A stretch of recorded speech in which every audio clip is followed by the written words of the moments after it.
de hipoxemia y de saturación. Este tema lo encaré por otro lado, no lo armé como si fuese un tema de urgencia, como el libro, o como el libro de urgencia, porque no había mucho para dar de eso, sino que lo tomé desde un punto de vista más clínico, así que va a ser un poco más lento y aburrido. A modo de definiciones, hipoxemia lo vamos a nombrar como un nivel bajo a nivel de oxígeno en la sangre, o sea, una presión arterial de oxígeno menor a 60. Hipoxia es una condición en la cual el suministro de oxígeno a nivel tisular va a ser inadecuado para los tejidos. Y después, algo a tener en cuenta que no siempre que haya hipoxemia va a haber hipoxia. Muchas veces va a haber hipoxemia y el suministro, aunque sea escaso, va a ser suficiente para el tejido y no va a generar hipoxemia. Eh, ¿Cómo medimos la oxigenación en la sangre? La saturación arterial de oxígeno es una medida directa del porcentaje de oximoglobina, o sea, de la hemoglobina saturada de oxígeno en la sangre arterial. O sea, el 98% del oxígeno en la arteria se va a encontrar unido a la hemoglobina. Después, la saturación pulmonar de oxígeno, o sea, la que tomamos con el saturómetro o con el oxímetro de pulso, es una estimación no invasiva del porcentaje de oximoglobina en la sangre capilar. Después, la presión arterial de oxígeno refleja de ese 98% del oxígeno unido a hemoglobina y un 2% el cual está disuelto en plasma, eso es la PO2. Lo vamos a medir siempre en sangre arterial cuando sospechemos que la saturación pulmonar es falsamente baja, o sea, un paciente en el que tengamos anemia, congestión venosa, en el que se haya administrado azul de metileno, por ejemplo, en las pacientes de ginecología de mama, en los pacientes fríos, hipoperfusión, en los cuales vamos a tener una medida de saturación baja por saturómetro, podemos solicitar una PO2 y ver realmente el contenido de oxígeno disuelto en sangre, o en el cual sospechemos que sea falsamente normal o falsamente alta, como por ejemplo en los pacientes quemados, en los cuales pueden tener por carboxihemoglobina una saturación por oxímetro normal y en realidad la PO2 es baja. Otra medida de oxigenación a tener en cuenta cuando vamos a evaluar un paciente en el que tengamos o sospechemos hipoxemia es el gradiente entre el alveolo y el contenido alveolar de oxígeno y el contenido arterial de oxígeno, o sea, lo que se conoce como A-A, que es un indicador inespecífico de la integridad de la membrana del alveolo arterial. Obviamente se va a calcular como la diferencia entre la cantidad de oxígeno que hay en un alveolo y la cantidad de oxígeno que hay disuelto en el plasma, PA mayúscula oxígeno y PA minúscula oxígeno. Cualquier patología de la unidad de alveolo arterial, por ejemplo, pacientes que tengan desajuste en relación BQ, limitación de la difusión o cortocircuito derecha-izquierda, van a aumentar este gradiente porque la concentración de oxígeno en el alveolo va a ser normal y la concentración de oxígeno en sangre va a ser menor. Y en el caso de que haya un paciente que tenga hipoxemia por ventilación, va a estar tan baja el oxígeno en el alveolo como en la sangre, entonces el gradiente A-A va a estar normal, o sea, son patologías, hipoventilar a un paciente va a cursar con un gradiente A-A normal y obviamente con hipercamia. Esta medida no tiene un punto de corte porque depende de cada paciente, para la edad, para la patología. Entonces, primero que hay una fórmula para calcularlo, pero es un bodrio y está en cualquier lado, hay aplicaciones y todo, se puede calcular y en las mismas aplicaciones o ayuda a memoria te pide los datos demográficos del paciente y te va a dar los valores normales para ese paciente específico. Otra medida de la oxigenación tisular o otra medida para evaluar el nivel de la oxigenación del paciente es la PAFI, la tensión arterial de oxígeno en la arteria sobre la FiO2 que está inspirando el paciente. Esto es una proporción normal, es de 300 a 500 milímetros de mercurio. Si nosotros tenemos un valor inferior a 300, indica que hay un intercambio gaseoso anormal, o sea, una insuficiencia respiratoria, y si los valores son inferiores a 200, le indica que la hipoxemia o la insuficiencia respiratoria es moderada a grave. Y por último, la última medida para evaluar la oxigenación en un paciente es la saturación venosa central de oxígeno. Esto es el porcentaje de hemoglobina, de oxígeno que está unido a la hemoglobina en la sangre venosa central, o sea, en cualquier acceso venoso que nosotros podemos tomar de la mitad del cuerpo para arriba. Obviamente que va a reflejar el grado de extracción de oxígeno por parte de los tejidos. O sea, la sangre venosa es la sangre que está devolviendo el tejido al corazón y el pulmón, y si la saturación venosa en esa zona es muy baja, quiere decir que el tejido está tomando más de lo que se le aporta. Eh, para un valor normal, para una yugular interna o una subclavia, es mayor al 70%. Entonces, si nosotros comprendemos los mecanismos por los cuales se produce la hipoxemia, nos va a ayudar a generar y a descartar diagnósticos diferenciales. Entonces nosotros, si tenemos un paciente hipoxémico, vamos a poder diagnosticarlo más fácil y dirigir la terapéutica.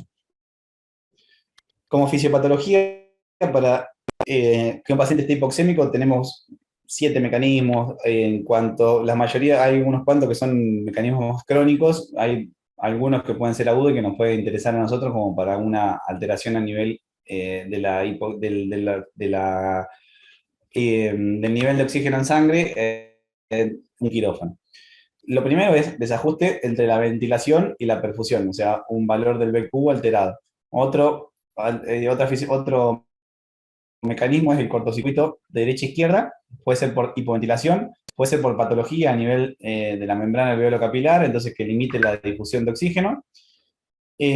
Puede ser por reducción de la fracción inspirada de oxígeno, que esto nunca nos va a pasar en quirófano, porque nunca vamos a tener un paciente en el cual le demos oxígeno menos del 0,21.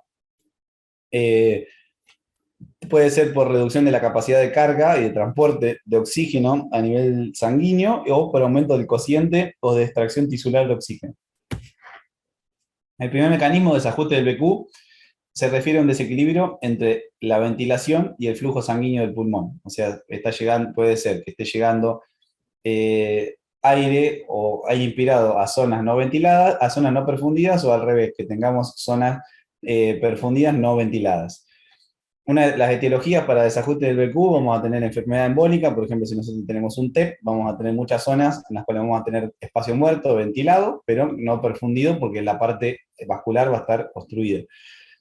Obviamente, a nivel crónico, enfermedades vasculares pulmonares, enfermedad pulmonar obstructiva e intersticial, y obviamente el estado de bajo gasto cardíaco. Si nosotros tenemos un paciente que está chocado, va a tener hipoperfusión pulmonar y va a tener una relación BQ alterada.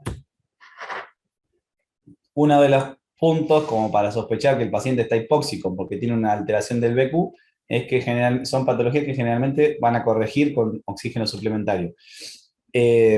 Van a cursar con un A-A aumentado y obviamente no suelen asociarse con hipercapnia a menos que aumente el espacio muerto o que también estén asociados con hipoventilación.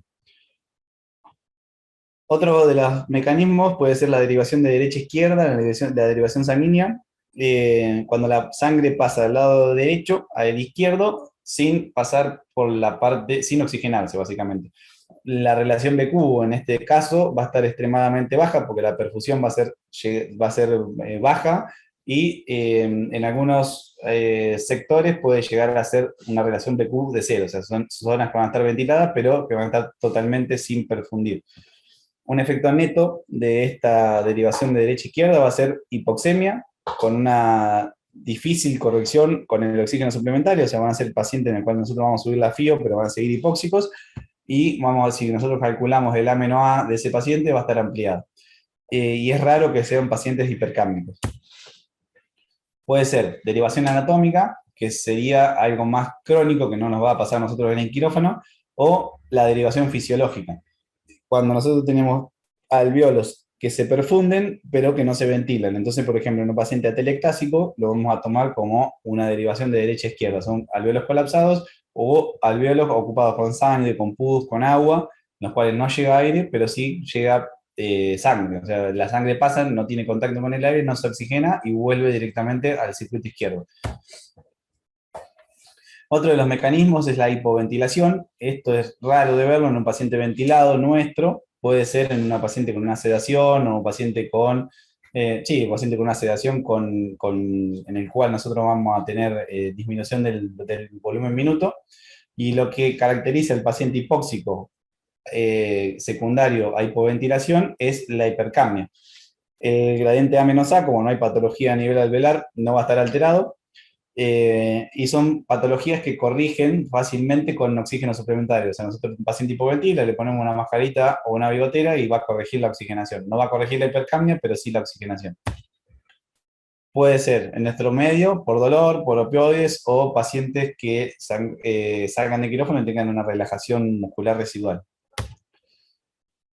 Otro de los mecanismos, alteración de la difusión. Esto se va a generar cuando el movimiento del oxígeno del alveolo hasta el carpinal pulmonar esté alterado. Lo vamos a ver en caso de inflamación, de fibrosis o destrucción alveolar y o intersticial. Generalmente son mecanismos de hipoxia crónicos que no vamos a ver nosotros como una alteración aguda en el quirófano, pero sí podemos ver pacientes que vengan con esta alteración crónica que se descompensen en quirófano.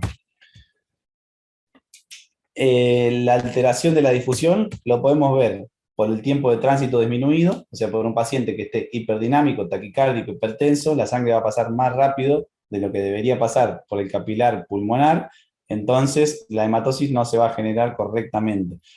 Y esto no debería alterar la oxigenación en un paciente normal, pero si nosotros tenemos un paciente que tiene los mecanismos compensatorios alterados, por ejemplo, el aumento de la PO2 y la vasodilatación capilar pulmonar, o pacientes que tengan una limitación de la difusión, capacidad de reclutar un área de alveolar adicional para el intercambio de gases, va a generar hipoxemia. ¿Cómo lo vamos a ver en un laboratorio o con los cálculos que nosotros vamos a calcular? Un paciente que tenga una alteración de la difusión, un A-A que va a estar alterado porque tiene alteración de la unidad alveolo arterial, o puede ser normal también. Son pacientes que responden al oxígeno y son pacientes que cursan con una PCO2 normal.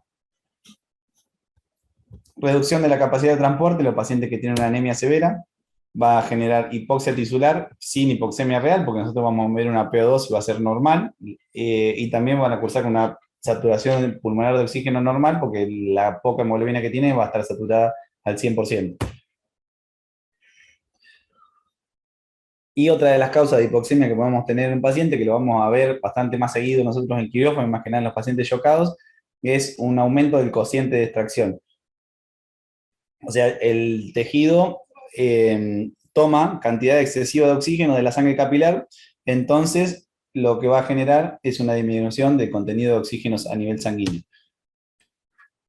Esto más que nada no es una causa en sí de hipoxemia, sino que es una consecuencia de la hipoxemia en un paciente con bajo gasto o en el cual tiene alguna alteración a nivel metabólico. El tejido sufre y empieza a tomar mayor cantidad de oxígeno de la sangre que le llega. Y entonces lo que hace es agravar la hipoxemia que le estaba generando la alteración primaria. Nos vamos a ver el estado de anemia severa, bajo gasto, pacientes sépticos o pacientes chocados. Obviamente, cuando la extracción tisular va a ser alta, el nivel de oxígeno que llega a la circulación venosa, después de haber pasado por el tejido, va a ser bajo. Y como dije antes, es un mecanismo que no la genera, pero sí la contribuye. Si nosotros evaluamos a este paciente, va a ser un paciente con un A-A ampliado, una PC2 normal, una saturación venosa central menor al 70% y una saturación venosa mixta menor al 60%, que esta es la que se toma a nivel de la arteria pulmonar. Y eso es todo.